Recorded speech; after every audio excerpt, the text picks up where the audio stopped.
was a weird. All right. We're going to get this event started, right?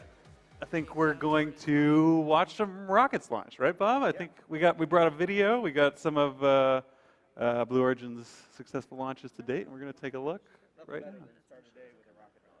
No. New Shepard was named after Alan Shepard. Mike is in the bottom.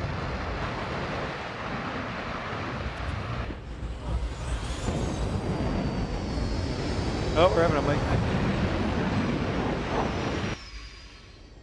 We'll just watch the rockets. They're great. Yeah, exactly.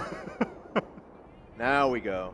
So now you just saw 11 successful launches. And what you can see now, we're also having escape tests. Why? Because this is a human-rated reusable rocket. And what you're seeing is our ability to actually get away from the booster at any time and land safely every time. And what you see there is a little puff of dust that comes up every time. We land about 1 to 5 miles an hour, so it's like sitting down hard in a chair. And it seats 6 people. You get about 3 minutes of zero-G experience. We've done that now 11 separate times, and we're getting very, very close to flying humans for the first time. Because fundamentally what we're trying to do is change the overall cost curve and availability of spaceflight, because we know that everything else goes from there. We have countless business plans that are on the shelf that are just waiting for reusable launch vehicles to actually improve the cost, the overall safety and availability of getting to space. And once you get to space, everything can become possible. Nice. So a couple things there. Yeah. When is that first person going to go up? I know that the target is 2019. It's this year. It is this year? So it's targeted for this year. It's October 2nd. It's getting close. Yeah, yeah. So honestly, we're in the position of where we've actually tapped the brakes a little bit.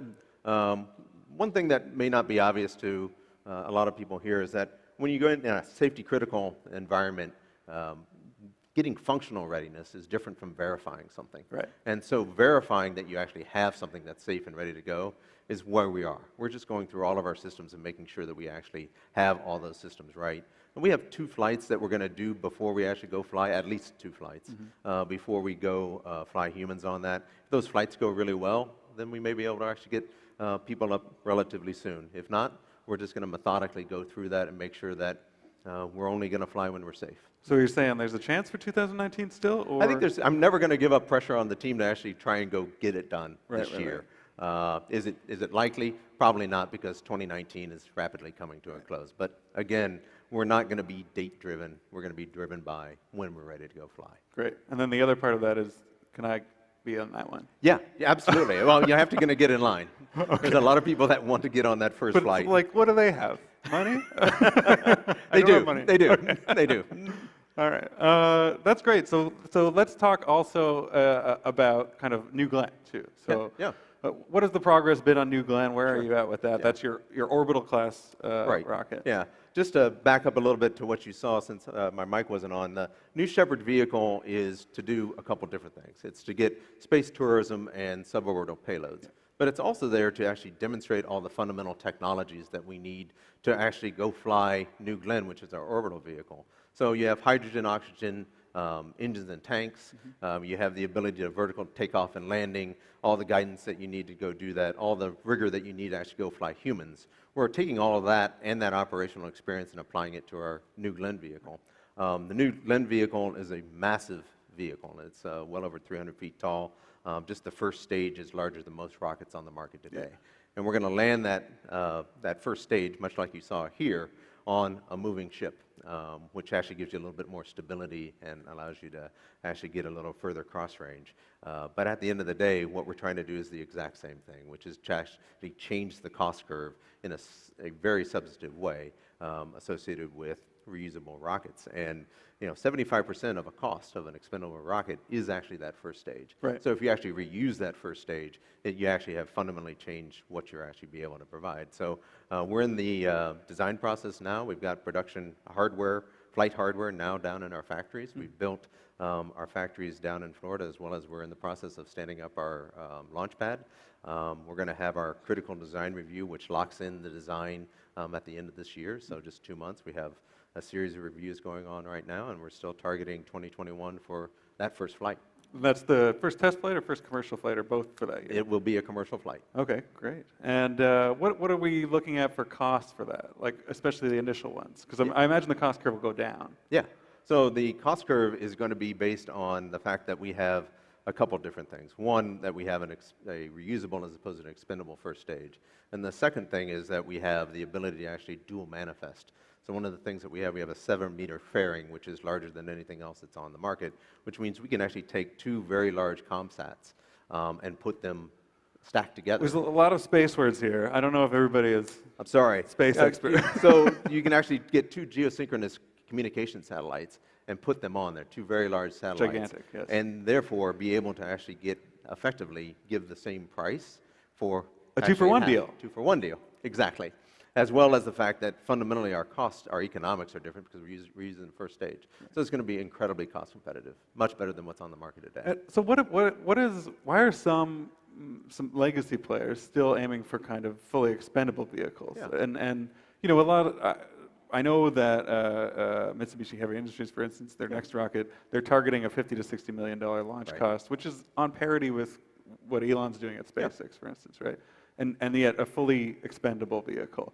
So what's the disconnect? Why is that going on simultaneous to Blue Origin saying, you know, we need full reusability to get the cost curve down? I think we're in a period of transition where the business models are actually going to have a different risk posture. So what I mean by that is that you have, in one case, a reusable architecture. Reusable architecture, by definition, will be cheaper because effectively you're not throwing away this exquisite hardware every time. So eventually, it will get there. Right. The question is your timing right, and is your willingness to actually go invest in the infrastructure to get high-rate production?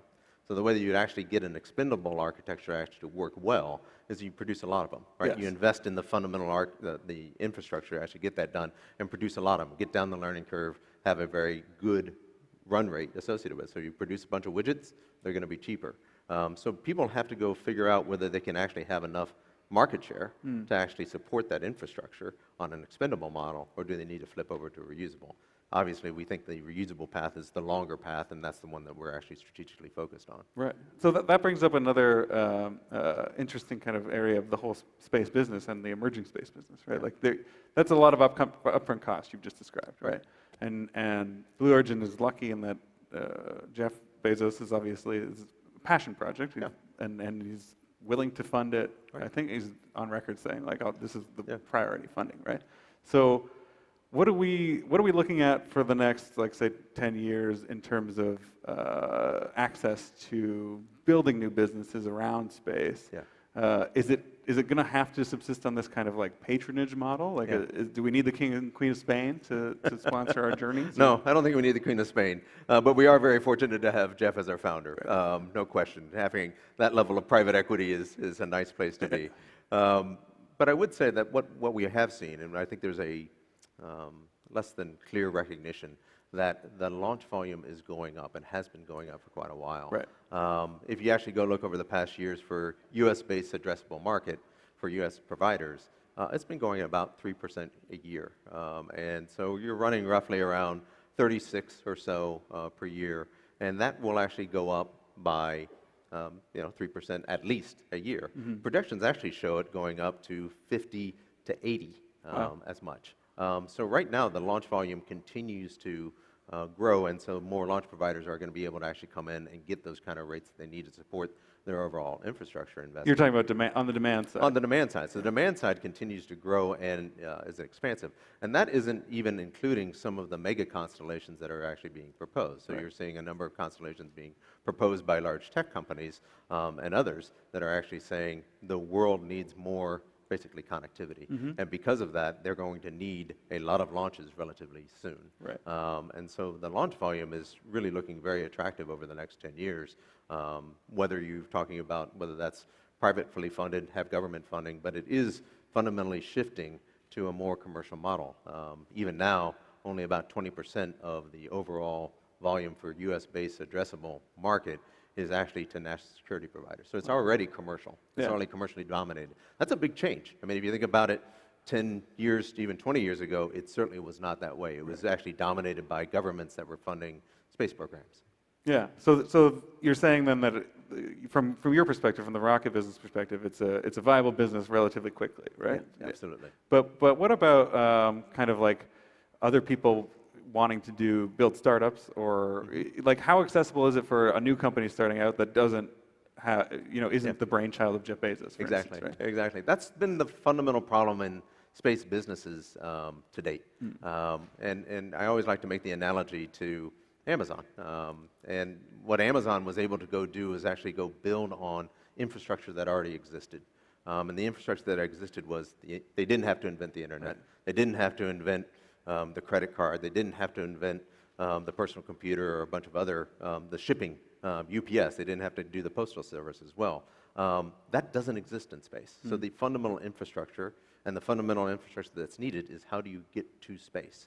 Right. And then once you actually have that access to space that's routine and capable and cheap, all those business plans start coming off the shelf. And that's what you're seeing now. That's why there's so much private equity actually coming in to the space industry, because people are recognizing, oh, that cost curve is shifting and it's shifting quickly, and I can actually get some first mover advantage by actually investing into space now. Right. So but the investment is going into what kind of companies, right? Like, it's not going into launch providers, or is it theoretically possible that you would see more we've seen a few, like Relativity Space just announced some funding, but is that an area for now, or is the area of focus and not easy opportunity, but the lower hanging fruit, different parts of that kind of picture? I think it's going to be variable. So I think you now see a large number of small launch providers, and I think that's going to be a really good place for a lot of rocket companies. I think there is going to be, with these particularly distributed constellations, there's going to be a lot of opportunity to do replacements. They won't launch the constellations all at once, but they'll do replacements, and they'll also be able to do smaller ventures. So I think those smaller launch providers are going to do very well. I think there's room in the launch market for 4 or more large US-based launch providers, in addition to the ones that are around the world.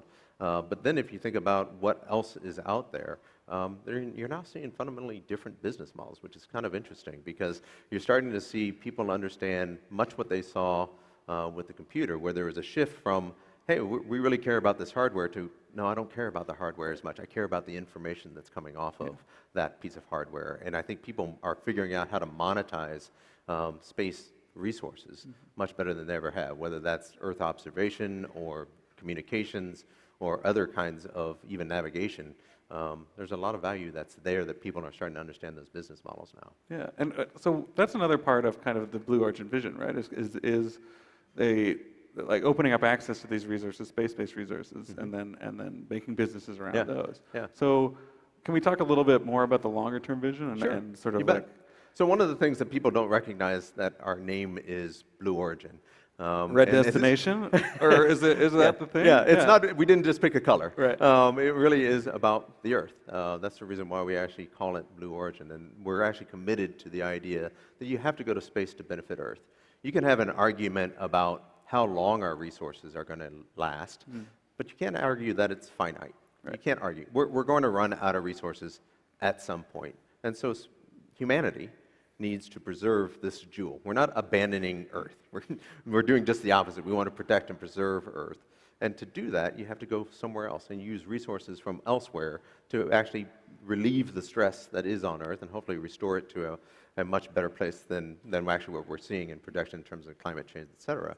And so one of the things that we're passionate about is not only getting operationally reusable vehicles, but then also being able to actually go utilize other resources. And then one thing that we talked about earlier this year was this idea called Blue Moon, which is a cargo lander that we're actually developing to actually go land on the moon and get us to the point where we can actually start utilizing lunar resources to build that infrastructure that gets you millions of people living and working in space. Because we believe in this multi-generational view of how do we actually get millions of people living and working in space, that this generation has the responsibility and, quite honestly, the exciting obligation to actually build that infrastructure. And if we build that infrastructure it'll give us a much better future for our children and grandchildren. And that sounds great, but it also sounds like, well, then how do you incentivize that, right? Like, how do you incentivize that work to happen now Yeah. for that future goal, especially when typically our economic incentives are not that long term? That's right. Right? That's right. Right.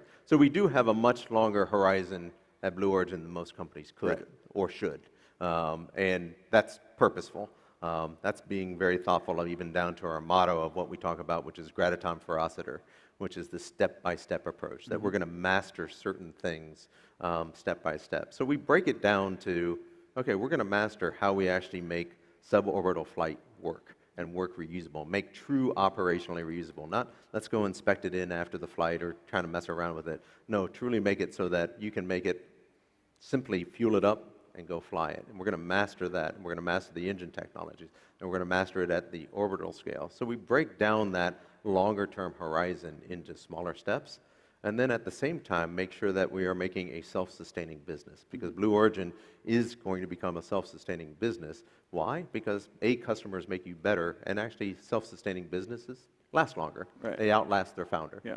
And is a consideration in there also bringing others along for the ride, or are you primarily like, well, we'll take care of our own house, and then hopefully the other businesses will come once we establish this? No, I think there's clearly going to be an ecosystem that develops around all of this, because as you build those capabilities and you provide that type of access, people start recognizing what they can go do. Again, that kind of idea of business plans coming off the shelf, they went, oh wait, we tried this before, we thought about this before, it was never feasible. And there's literally dozens and dozens of very good and profitable ideas that just literally need the capability to actually get to space.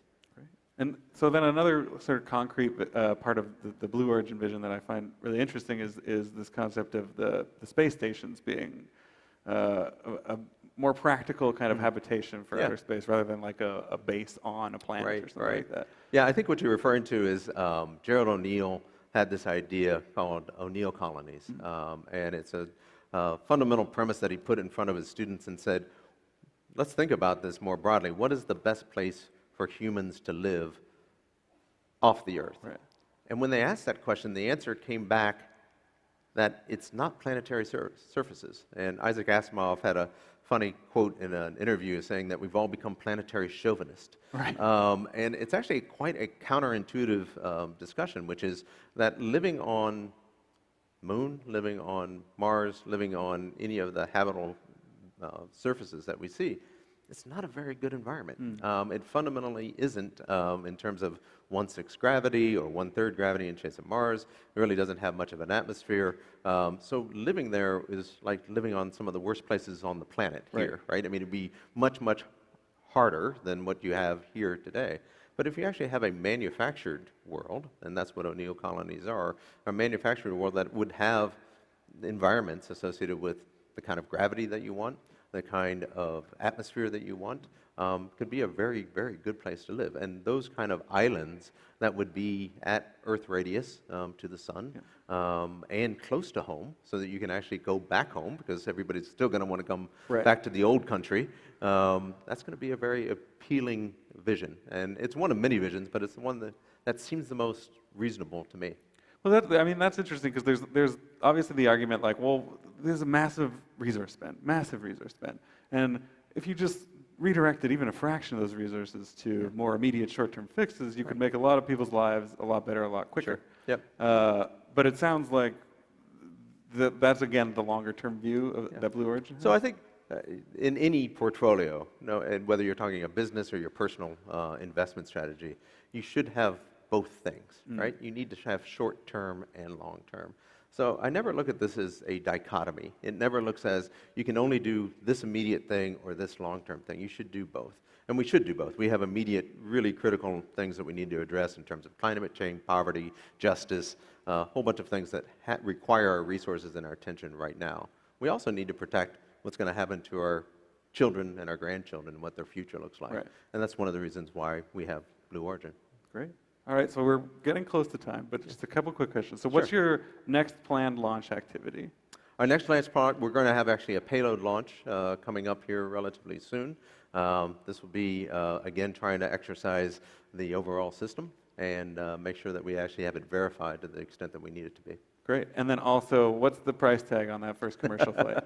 Well, we're always going to have a price tag that we actually have listed, and right now we haven't published that yet. I would say that fundamentally that we have, it's going to not be cheap. Any new technology is never cheap. I mean, whether you're talking about the first IBM computers or what we actually see today, but it'll be actually in the hundreds of thousands of dollars for people to go initially. But we're going to get this down to the point where middle-class people can actually use it. Amazing. Thanks Yeah, very it'll be much. fun. Oh, thank you, Daryl. Appreciate it. Thanks. Thanks much.